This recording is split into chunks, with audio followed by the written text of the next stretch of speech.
De que forma a diferença é representada pela mídia? De onde vêm os estereótipos populares? A partir da teoria da representação de Stuart Hall, vamos analisar imagens nos vídeos seguintes para compreender o funcionamento do que Hall chama de o espetáculo do outro. Tem um comercial da Coca-Cola de 2014 com pessoas de diferentes culturas cantando uma música considerada patriótica nos Estados Unidos, em diferentes idiomas. Inglês, espanhol, francês, árabe, mandarim, enfim, como se fosse o mundo inteiro representado em pouco mais de um minuto. O comercial foi criado para mostrar a diversidade daquele país e foi exibido durante o Super Bowl, que é o jogo decisivo da principal liga de futebol americano. E tem uma enorme audiência de mais de 100 milhões de pessoas. Para você ter uma ideia, durante o Super Bowl são exibidos os comerciais mais caros da TV. Meio minuto pode custar mais ou menos 4 milhões de dólares. Oh, beautiful for spacious skies, por tus olas de grano sambar, yo piscina sakuti, sa ibabaw ng mga prutas. America, America, God shed His grace on thee. और वही जरे के साथ आज तेरा चाँद la mer brilla. Berat verjaagt tierentag, From sea to shining sea.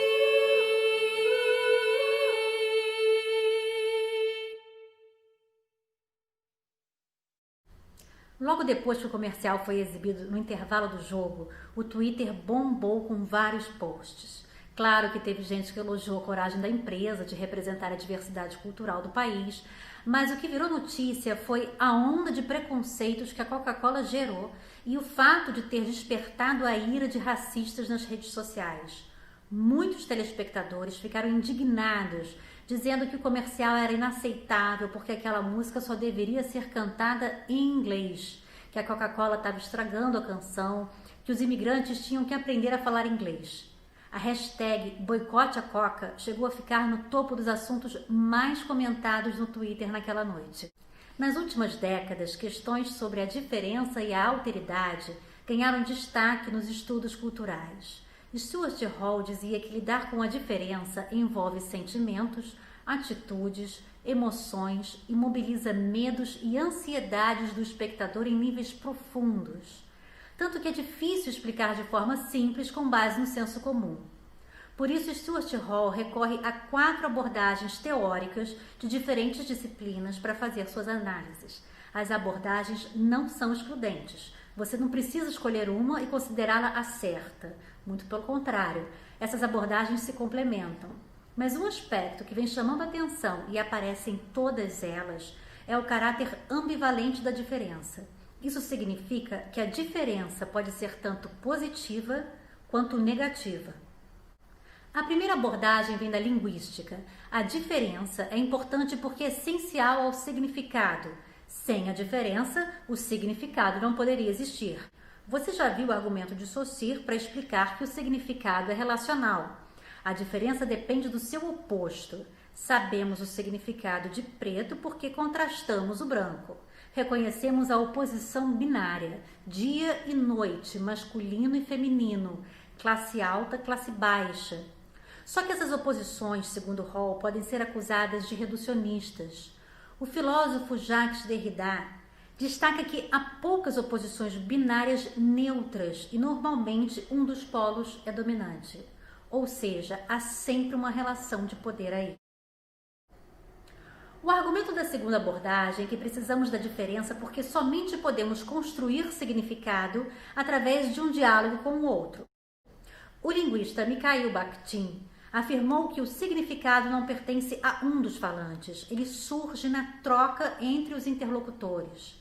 É estabelecido pelo diálogo, surge da diferença. O outro é essencial para o significado. O lado negativo é que se o significado é construído no diálogo, ele não pode ser fixado completamente. Daí surge o espaço para o estereótipo ocupar. Por exemplo, o que é ser carioca? Qual é o significado de ser carioca? Dá uma olhada nesse comercial da Renault de 2017 e vê se você concorda com a mensagem. Mas que isso? Carioca é malandragem, entendeu? Olha isso aqui. Não tem nada a ver a foto, não tem nada essas paredes. Oi, tudo bem? Me desculpem, o prédio está todo em reforma, mas sejam bem-vindos ao Rio de Janeiro. Podem entrar, o apartamento é perfeito para vocês que são jovens. A localização é maravilhosa. Nós temos o metrô a 2 quadras daqui e também comércio, barzinhos, restaurantes.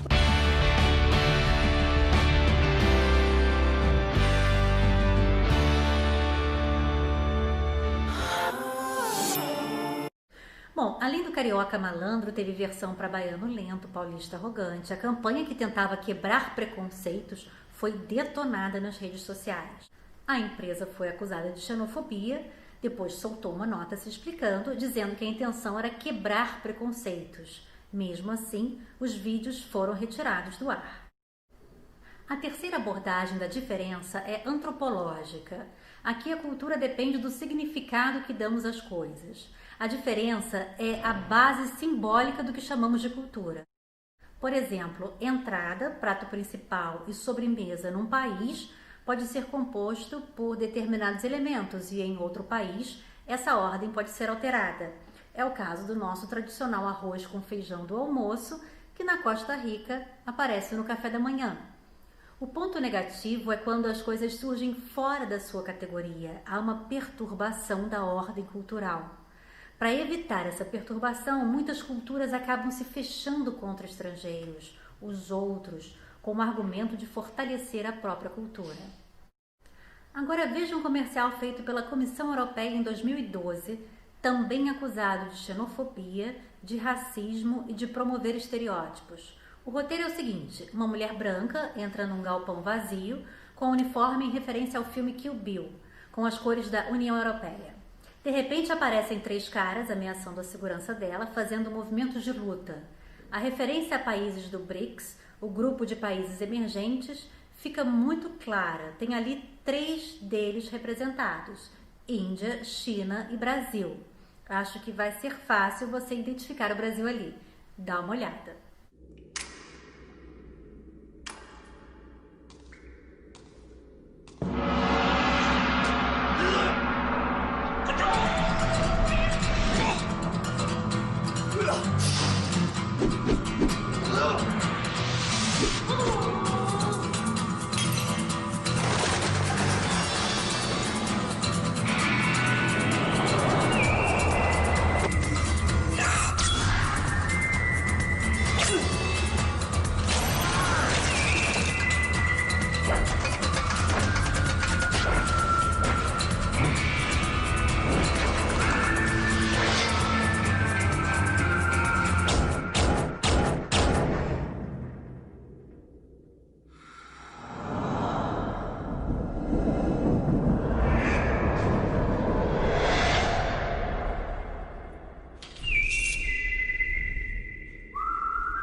Então a mulher neutralizou os 3 lutadores e a mensagem de quanto maior nosso número, maior nossa força foi lida da seguinte maneira pela audiência: União Europeia e BRICS não são aliados e o tratamento dado aos estrangeiros foi hostil. O vídeo gerou polêmica, a Comissão Europeia pediu desculpas, disse que quis usar a linguagem do videogame para o pessoal jovem, mas não deu muito certo e o vídeo também foi retirado do ar. A quarta abordagem é psicanalítica. Aqui o outro é fundamental para a constituição do self dos sujeitos. Frantz Fanon usou essa teoria para explicar o racismo. Ele argumentou que a maioria da estereotipagem racial e também a violência surgiram a partir da recusa do outro branco em reconhecer do ponto de vista do outro a pessoa negra. Vimos até aqui que a diferença pode ser necessária para a formação da língua e da cultura, para as identidades sociais e percepção subjetiva de si mesmo, mas também pode ser ameaçadora, um local de perigo, de sentimentos negativos e de agressão ao outro. Vamos ver agora o que a escritora Ana Maria Gonçalves, autora do livro Um Defeito de Cor, fala sobre a diferença. A gente tem muito medo, né, do que é diferente da gente. Onde não há diferença, para que você possa criar um medo que justifique a violência, que vai cair numa determinada dominação, né, você precisa salientar uma diferença num sentido negativo. Os grupos foram marginalizados, né, porque quem os marginalizou tentou construir uma diferença que os diminui. Né? Agora, o que a gente está fazendo é focar, dar um outro foco a essa diferença. Né? Dar um foco, ou seja, isso não é negativo, isso pode ser positivo. Né? Então, eu acho que retrabalhar esse sentido do que é o diferente, né? Para que as pessoas parem de ter medo de conviver com essa diferença. Não existe ser humano igual ao outro. Essa coisa da sociedade ficar o tempo todo, né? Somos todos iguais, não vejo cor, né? Não vejo gênero, não vejo absolutamente... É mentira, né? É balela, porque a gente vê que o sistema funciona, né? Para que a manutenção, ou seja, se tratarmos iguais os diferentes, né, a diferença que existe entre eles vai permanecer a mesma. Né? O que a gente tem que fazer são essas ações positivas e as ressignificações positivas, né, das diferenças que levaram a construir essa diferença, seja econômica, social, cultural, né, entre os grupos, que existe, sim, essa coisa da hierarquia. Né? Para mim, se a gente for pensar em termos de gênero e raça, por exemplo, que eu acho que talvez sejam marcadores mais constantes, né, dentro das sociedades, né? Você pensa numa sociedade como o Brasil, hierarquicamente como homem branco, mulher branca, homem negro, mulher negra. Né? E eu acho que é muito complicado. Né? O brasileiro precisa começar a entender que ele não pode mais se dar ao luxo de abrir mão da contribuição desses grupos que estão embaixo dessa cadeia. Né? A gente está abrindo mão da contribuição dessas pessoas, né, de uma maneira que é óbvio que eu acho que a sociedade não vai para frente no dia em que a gente não a gente não fizer ações afirmativas que mudem a base dessa pirâmide. Né? E eu acho que hoje qualquer revolução ou evolução dentro da sociedade brasileira, ela só vai acontecer se a gente mudar as condições de vida, por exemplo, da mulher negra, que é a que está ali na base da pirâmide. Né? Pense em placas tectônicas, né? Uma em cima da outra. Se você mexe só a de cima, ou seja, se você prioriza ou dá privilégio, ou sei lá o quê, só para o homem branco que está ali em cima, só essa faixa vai mexer. Né? Se você trabalha ali com essa categoria, com essa segunda categoria, que são mulheres brancas, as duas de cima vão mexer. A única que mexe com todas as camadas da sociedade é a mulher negra. A arte acaba sendo um espaço poderoso para dar sentido ao que é diferente, tentar combater estereótipos e ressignificar a diferença de forma positiva. Aqui o fotógrafo libanês Eli Rescala criou uma série de fotos transformando anúncios machistas dos anos 50 em um tipo de manifesto feminista. A série foi chamada de Em um Universo Paralelo. As estampas das gravatas mostram que o mundo é dos homens. Ou era. A marca de café sugere que o marido vai bater na mulher se souber que ela não está comprando café mais fresco. Na nova versão, não mais. E a marca de calça que transforma a mulher em capacho passou a mostrar quem está por cima agora. A cubana Harmonia Rosales deu um novo significado a obras clássicas da pintura. No seu trabalho, a estrutura dominante é sempre feminina e negra. Aqui, a criação de Adão de Michelangelo, que retrata o momento da criação da humanidade, com a imagem de Deus e Adão, ganhou uma nova proposta. O Homem Vitruviano, de Da Vinci, em proporções mais femininas. Inspirada no Nascimento de Vênus, de Botticelli, uma mulher negra de cabelo curtinho aparece nas águas. A ideia da artista não é acusar os pintores de racismo, mas contestar os modelos enraizados e oferecer alternativas para ressignificar conceitos e criar uma contranarrativa da história, estimular a reflexão sobre a diferença, o estereótipo e o racismo.